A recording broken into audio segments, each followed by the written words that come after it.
قدیر پاشا، آپ اس بات کو تو مانیں گے کہ موجودہ حالات کے ذمہ دار کانسٹنٹین اور اس کے ساتھی ہیں؟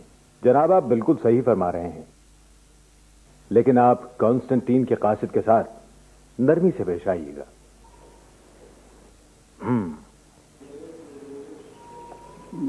قاصد کو اندر بھیجو۔ کانسٹنٹین کا قاصد حاضر ہو۔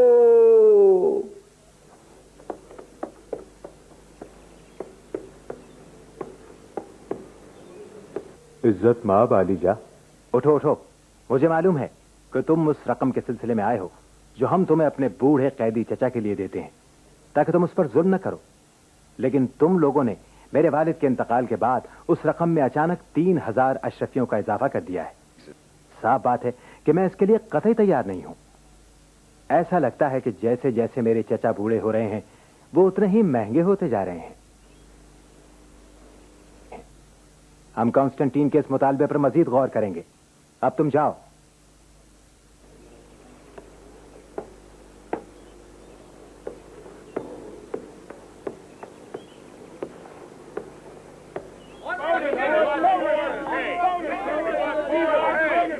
یہ شور کیسا ہے؟ قدیر پاشا ذرا دیکھیے تو۔ میں بھی دیکھ کر بتاتا ہوں سلطان معظم۔ سرکاری ملازمین ہیں جناب، اور کچھ رقم مانگنا چاہتے ہیں۔ جناب یہ سرکاری ملازمین دراصل آپ کی تخت نشینی کا جشن منانے کے لیے کچھ رقم چاہتے ہیں۔ پیسے لینے کا یہ کون سا طریقہ ہے؟ ان سے کہو فوری طور پر منتشر ہو جائیں۔ شور مت مچاؤ، خاموش ہو جاؤ۔ سلطان کا فرمان ہے کہ تم لوگ منتشر ہو جاؤ۔ انہوں نے یہ سب کیوں کیا؟ ان کی اتنی ہمت کیسے ہوئی؟ سلطان معظم، آپ کو انہیں کچھ نہ کچھ تو دینا چاہیے تھا۔ ٹھیک ہے، انہیں جس چیز کی ضرورت ہے دے کر واپس بھیج دو۔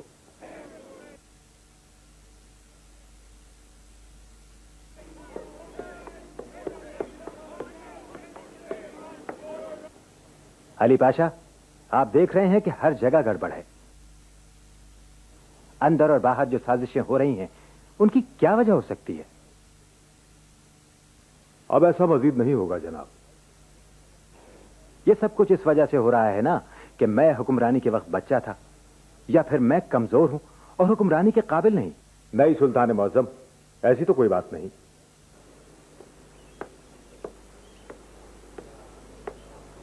تو پھر اس گڑبڑ کو کس طرح ختم کیا جا سکتا ہے؟ میرا خیال ہے کہ تمام مشکلیں ہم ایک ایک کر کے حل کر لیں گے۔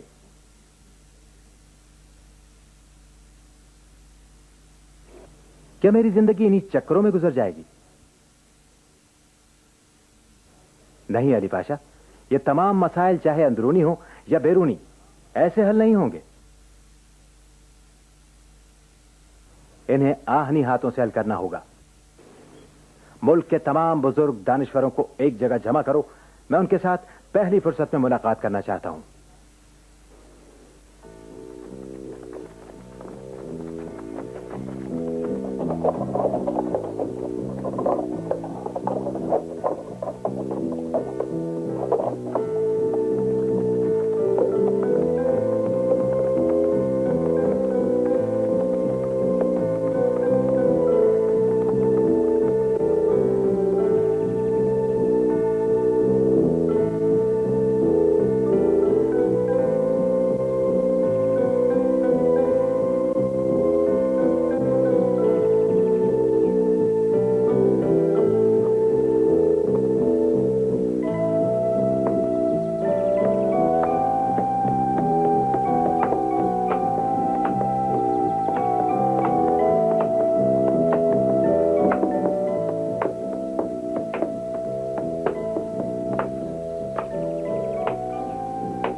جناب والا، ہمارا کارمن قبائل کو بھیجا جانے والا قاصد واپس آ گیا ہے۔ انہوں نے ہمارے پیغام پر کیا رد عمل ظاہر کیا ہے؟ کارمن نے ہمارے پیغام سننے کے بعد سلطنت عثمانیہ کے جنوبی شہروں پر حملے شروع کر دیے ہیں۔ تو اس طرح سلطان محمد بآسانی اندرونی مسائل کا شکار ہو گیا ہے۔ ویسے کیا تم نے ہمارے دوسرے ساتھیوں کو بھی پیغام بھیج دیا ہے؟ انہیں فوراً پیغام بھیجو اور بتاؤ کہ کارمن نے بغاوت کر دی ہے۔ تم لوگ بھی اپنی کارروائیاں تیز کر دو۔ ٹھیک ہے جناب۔ ہماری قوم کے قائدین کی ذمہ داری ہے کہ وہ مسلمانوں کی جان و مال اور ان کی زمینوں کی حفاظت کریں اور کسی بھی مشکل کو ان تک پہنچنے نہ دیں۔ لوگ ہم پر اعتماد کرتے ہیں اور مشکل وقت میں ہماری ہی جانب دیکھتے ہیں۔ ہمارے کندھوں پر ذمہ داری ہے کہ ہم انہیں جنگ اور دیگر مسائل سے آزاد رکھیں۔ یاد کریں کہ لڑکپن میں جب میں سلطان بنا تھا تو دشمن ہماری سرحدوں پر جمع ہو گئے تھے۔ والد محترم نے انہیں شکست دی تھی، لیکن والد صاحب کی وفات کے بعد کانسٹنٹین سربیا اور روم کو ساتھ ملا کر ہمارے خلاف سازشیں کر رہا ہے۔ اگر ہم نے انتظار کیا تو وہ لازماً ہم پر حملہ کر دیں گے۔ ہمیں اپنے لوگوں کی اور اپنی زمین کی حفاظت کرنی ہے، جو ہم انتظار میں بیٹھ کر نہیں کر سکتے۔ کانسٹنٹین نے ہمسایہ ممالک کے ساتھ مل کر سرحدوں پر گڑبڑ شروع کر دی ہے اور دیگر حملہ آوروں کو سلطنت عثمانیہ کی سرزمین پر قبضے کے لیے اکسا رہا ہے۔ یہ تمام باتیں سچ ہیں جو میں آپ کو بتا رہا ہوں۔ ہم کانسٹنٹین کو سلطنت عثمانیہ کے خلاف جارحیت کی اجازت نہیں دیں گے۔ اس کے پاس چناکل کا قلعہ ہے جو کہ بحیرہ ایجین سے بحیرہ مرمر تک چلا گیا ہے۔ چنانچہ ہم زمینی راستے سے یعنی اناتولیا کی طرف سے جائیں گے، سمندری راستے سے نہیں۔ اور جب آبنائے باسفورس کے دونوں ساحل ہمارے قبضے میں آ جائیں گے تو یہاں سے کوئی بھی اسلحہ بردار جہاز تباہ ہوئے بغیر نہیں گزر سکتا۔ ہم باسفورس کے کنارے پر ایک نیا قلعہ بنائیں گے جو اناتولی قلعے کے بالکل سامنے باسفورس کے دوسرے کنارے پر ہوگا۔ دونوں کناروں پر توپیں نصب کر دیں گے۔ اس طرح کوئی بھی جہاز ہماری اجازت کے بغیر باسفورس سے نہیں گزر سکتا۔ میرے والد اس قلعے کو تعمیر کرانا چاہتے تھے لیکن وہ ایسا نہ کر سکے۔ اب یہ ہماری ذمہ داری ہے کہ ہم اس کی تعمیر کریں۔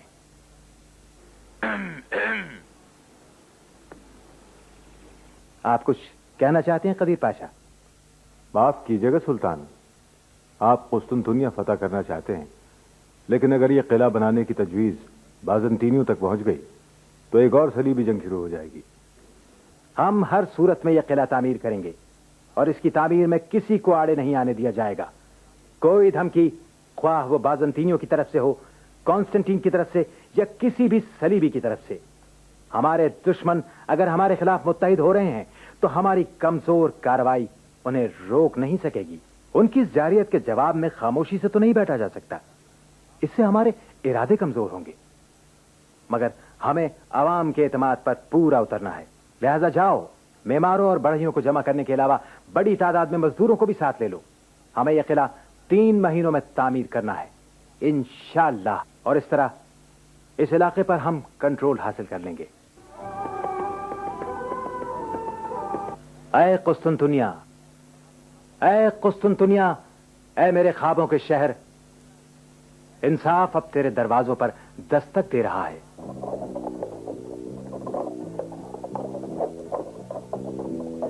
اب تمہاری تمام تکلیفیں ختم ہو جائیں گی۔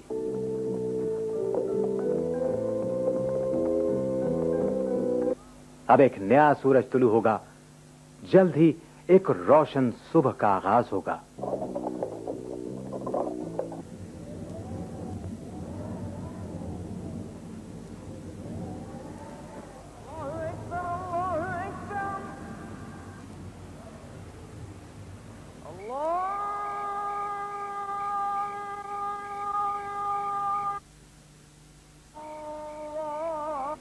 تمام چیزوں کو لوٹ کر اللہ ہی کی طرف جانا ہے۔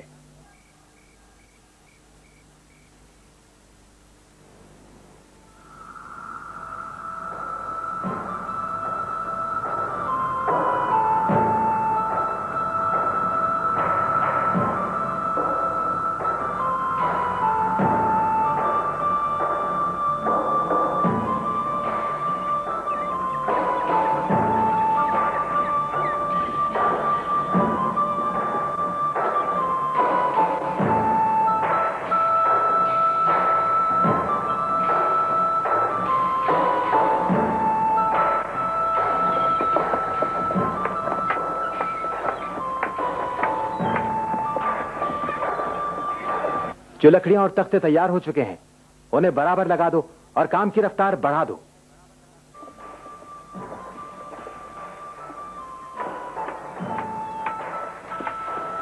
سلطان معظم، بازنطینیوں کا قاصد آیا ہے.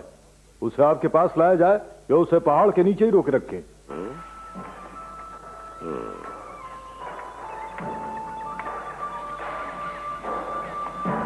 ٹھیک ہے، اسے یہاں لے آؤ.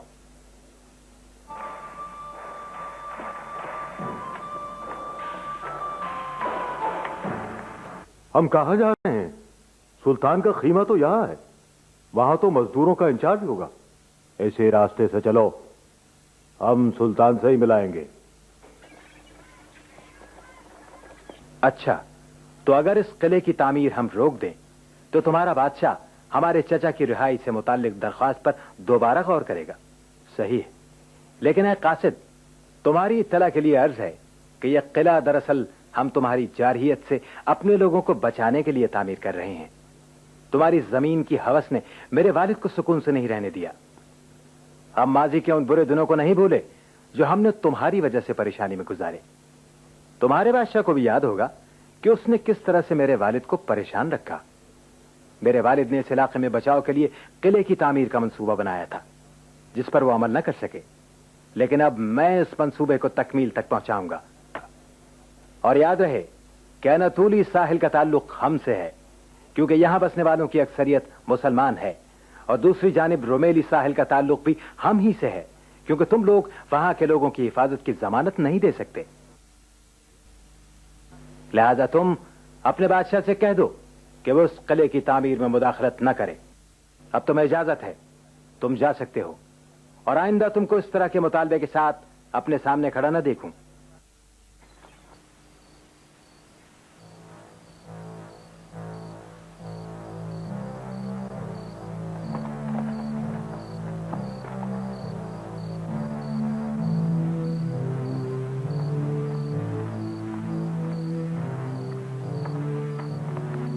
ارے یہ تو ہمارے سلطان ہیں.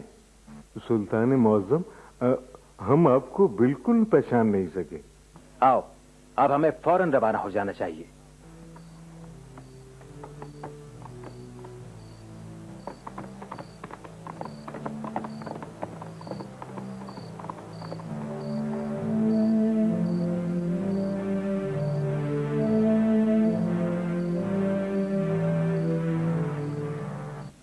سلطان محمد کا مقصد قسطنطنیہ کے گرد واقع فصیل کے بارے میں تمام معلومات حاصل کرنا تھا. اس مقصد کے لیے انہوں نے اپنے آدمیوں کو بھیج کر پہلے ہی خفیہ طور پر اس فصیل کی ایک ایک دیوار کی لمبائی، چوڑائی اور موٹائی کے بارے میں معلومات اکٹھی کر لی تھی. سلطان معظم، دروازے پر آدمی پہرا دے رہے ہیں. ہم آپ کا بے چینی سے انتظار کر رہے تھے. ویسے ہم نے ہر چیز کا انتظام کر رکھا ہے. دراصل میں شہر میں خود اندر جانا چاہتا ہوں تاکہ ذاتی طور پر معلومات لے سکوں. جناب علی، دیواریں در حقیقت اس سے بہت بڑی ہیں جیسی کہ وہ نظر آتی ہیں.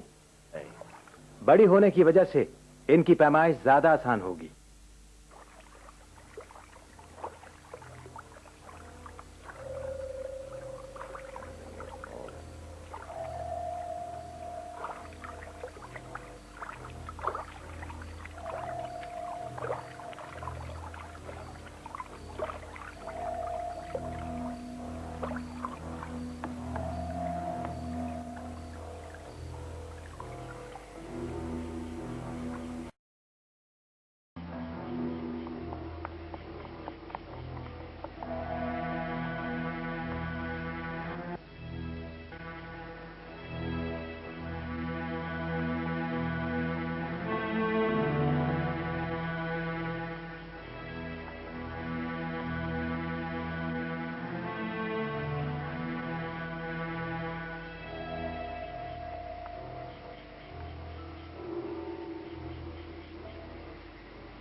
سلطان، قسطنطنیہ کے لوگ اب سخت مایوس ہیں. پوری قوم مختلف فرقوں اور گروپوں میں تقسیم ہو کر ایک دوسرے سے جدا ہو گئی ہے. ویٹیکن والوں کی جانب سے مایوس ہو کر کیتھولک حرکت میں آ گئے. وہ فرسودہ عیسائی نظریے کا خاتمہ کر دیتے، لیکن چند دن پہلے ایک تقریب میں انہیں یکجا کر دیا گیا۔ یہ تقریب کانسٹنٹین اور ویٹیکن کے حکم سے منعقد ہوئی تھی، جس کے بعد دو گروپ بن گئے ہیں، ایک تو قدامت پسند فرسودہ نظریات پر عمل کرنے والا، دوسرا کیتھولک۔ اس کا مطلب ہے کہ یہ لوگ ہمارے ساتھ چل سکتے ہیں۔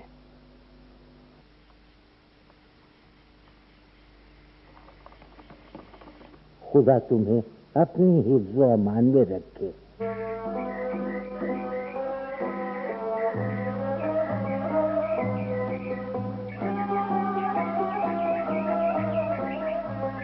کیا خیال ہے آپ کا؟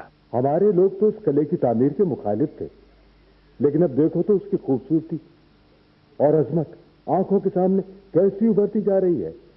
یہ یقیناً اپنے طرز کی ایک عظیم عمارت ثابت ہوگی۔ انشاءاللہ، مجھے یقین ہے۔ قدیر پاشا، کیا آپ کو اب یقین آ گیا کہ اس کی تعمیر 3 ماہ میں مکمل ہو جائے گی، یا آپ اب بھی یہی سمجھتے ہیں کہ اس قلعے کی تعمیر میں 3 سال لگیں گے؟ میری دعا ہے کہ اللہ تعالیٰ اس قلعے کی تعمیر سے امن اور انصاف کے فروغ اور سلطنت عثمانیہ کے عوام کی بھلائی کا کام لے۔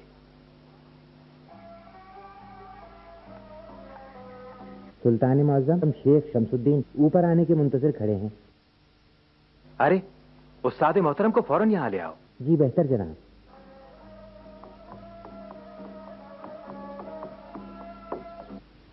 برائے مہربانی جہاز پر تشریف لے آئیے۔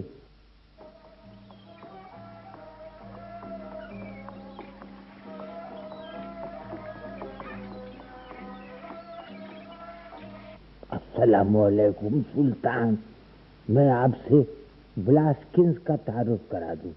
وعلیکم السلام، کہیے کیسے تشریف آوری ہوئی؟ آپ اس کی طرف سے اس گھڑی کا تحفہ قبول فرمائیں جو اس نے خاص آپ کے لیے بنائی ہے۔ شکریہ، آپ لوگ تشریف رکھیے۔ اب بتائیے، قسطنطنیہ کے لوگ کیسے ہیں؟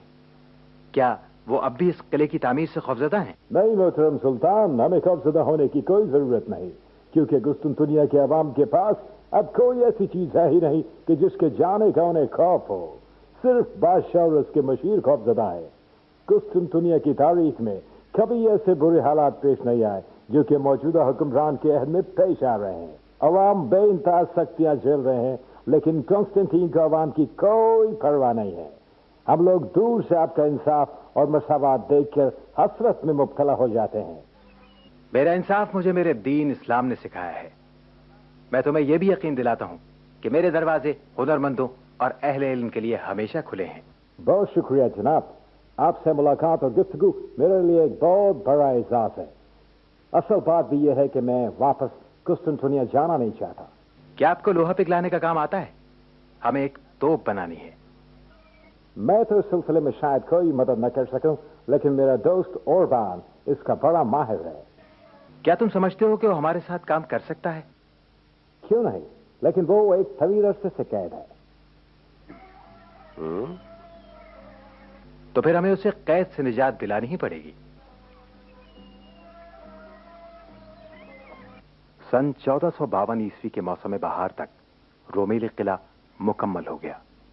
اب اناتولی قلعہ اور رومیلی قلعہ آبنائے باسفورس کے آر پار ایک دوسرے کے آمنے سامنے تھے۔ یوں مسلمانوں کا باسفورس سے گزرنے والے راستے پر مکمل کنٹرول ہو گیا۔ وہ فتح قسطنطنیہ کی طرف تیزی سے گامزن تھے۔ استاد محترم، آپ اس قلعے کی تعمیر کے بارے میں کیا کہتے ہیں؟ آپ کے خیالات ہمارے لیے بہت قیمتی ثابت ہوں گے۔ آپ کی محنت حیرت انگیز اور قابل قدر ہے۔ بلا شبہ اس کی تعمیر میں بڑی محنت و مشقت ہوئی ہوگی، کیونکہ صرف 3 ماہ پہلے یہ علاقہ چٹیل میدان اور چٹانوں پر مشتمل تھا۔ یہاں چند درختوں کے علاوہ کچھ نہ تھا۔ میں اللہ تعالیٰ کی قدرت پر حیران ہوں کہ اس نے انسان کو کس قدر صلاحیتوں سے نوازا۔ سلطان، تم نے ایک عظیم کام سر انجام دیا ہے۔ یہ قلعہ انشاءاللہ روز قیامت تک سلامت رہے گا۔ سنو، یہ بات ہر اس شخص کے لیے ہے جس نے اس قلعے کی تعمیر میں حصہ لیا ہے۔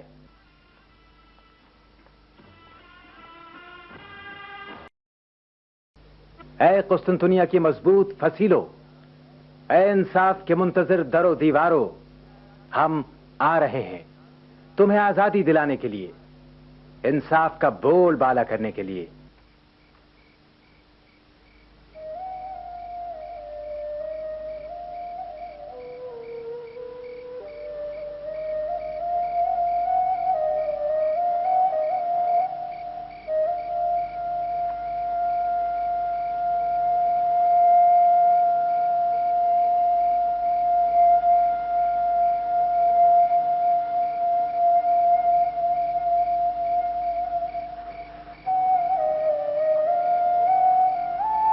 توپ کا نچلا حصہ اس طرح بننا چاہیے جناب۔ ہاں، لیکن کیا تم اس کو ایک ساتھ نہیں ڈال سکتے جس طرح میں نے ڈیزائن بنا کر دکھایا ہے؟ میرا خیال ہے ہم 2 حصے ڈھال لیتے ہیں اور پھر ان کو آپس میں جوڑ لیتے ہیں۔ کیا تمہیں یقین ہے کہ اس طرح یہ اتنی مضبوط بن جائے گی کہ اس کے نشانے میں فرق نہ پڑے؟ سلطان موسم، مجھے یقین ہے کہ آپ نے جو حساب لگایا ہے وہ بالکل درست ہے۔ ویسے جتنے بڑے قطر کی توپ آپ بنانا چاہتے ہیں وہ میرے لیے بہت حیرت انگیز ہے۔ آج تک میں نے خواب میں بھی یہ نہیں سوچا تھا کہ 8 انچ قطر کی توپ بنانا بھی ممکن۔ اور تمہاری معلومات کے لیے یہ بھی بتا دوں کہ اب میں 12 انچ قطر کی توپ ڈیزائن کرنے کا منصوبہ بنا رہا ہوں۔ ہے سلطان معظم، اتنی بڑی توپ بنا کر آپ کیا کام لیں گے؟ تم جانتے ہو اتنی بڑی توپ کی ضرورت کیوں ہے؟ اس توپ کی مدد سے ہماری فوج بہت آسانی سے قسطنطنیہ کی دیواروں میں شگاف ڈال سکتی ہے۔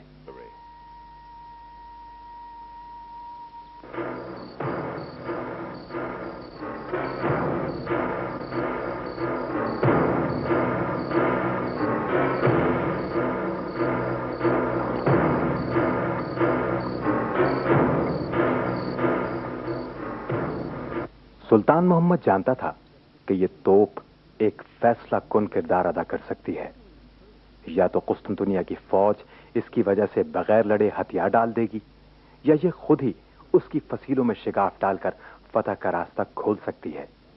چنانچہ سلطان نے توپ بنانے کے ماہر اوربان کو رہا کرانے کا خفیہ منصوبہ بنایا۔ اوربان قسطنطنیہ کی ایک جیل میں قید تھا۔ اس مہم پر سلطان نے اپنے چند آدمیوں کو قسطنطنیہ بھیجا۔ ان کا کام یہ تھا کہ وہ پہلے جیل کے بارے میں مکمل معلومات حاصل کریں اور پھر سرنگ کھود کر اوربان کو رہا کرانے کا منصوبہ بنائیں۔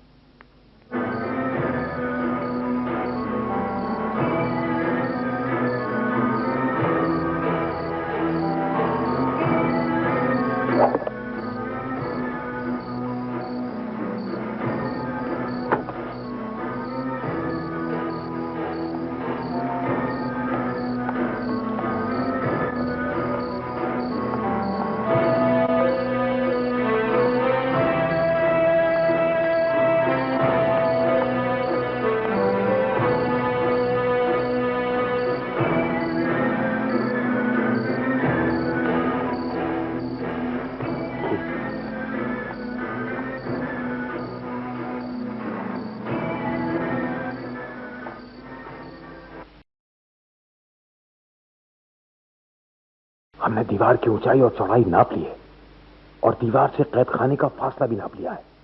یہ پیمائش بہت محتاط انداز سے کی گئی۔ لیکن تم سرنگ کھودنے سے نکلنے والی ریت کو کہاں چھپاؤ گے؟ شروع میں تو ریت کو سرنگ کے دہانے اور جھاڑیوں کے درمیان پھیلا دیا جائے گا۔ بعد میں سرنگ کی ایک شاخ کو پانی تک لے جا کر بقیہ ریت کو اندر ہی اندر پانی میں بہا دیا جائے گا۔ بہت اچھے، لیکن یہ بات اچھی طرح ذہن نشین کر لیں کہ بقیہ کھدائی پانی سے نیچے ہوگی۔ ذرا سا بھی اوپر ہونے سے سارا پانی سرنگ میں آ سکتا ہے۔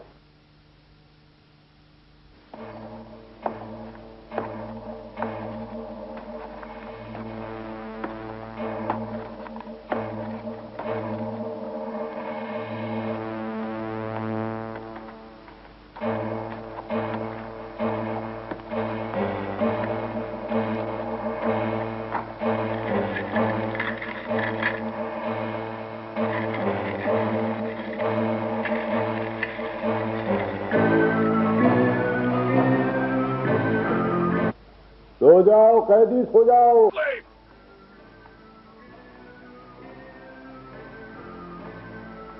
ابھی کھانا نہیں آیا۔